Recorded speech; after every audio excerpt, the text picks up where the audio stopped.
first think about your research question. And that's really where it all starts.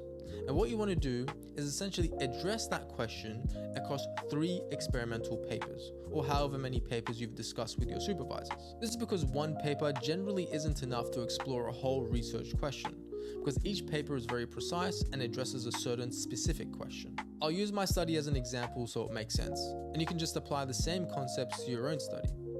So my PhD was on creating a novel model for predicting the lifetime dose and risk in screening mammography, where we'd be able to predict a woman's cumulative dose and risk of radiation-induced breast cancer incidence and mortality across a lifetime of screening, from only using their very first screening event.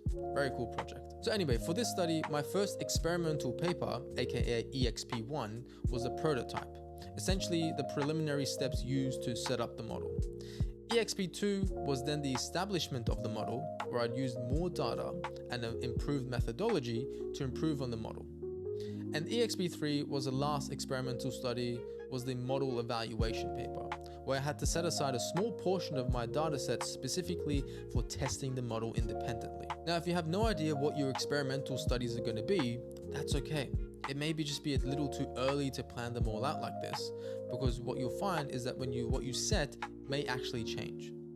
But either way, you should have enough information to at least know what your first experimental paper is going to be, alongside a general overview of where the project is heading, and that's enough for now. And if you haven't caught on, each subsequent paper is meant to be a continuation of the one before it, a continuation of the chapter. Before I started, I was always told that a PhD is a story, or rather that I should be telling a story, and this will become more apparent as you'll see.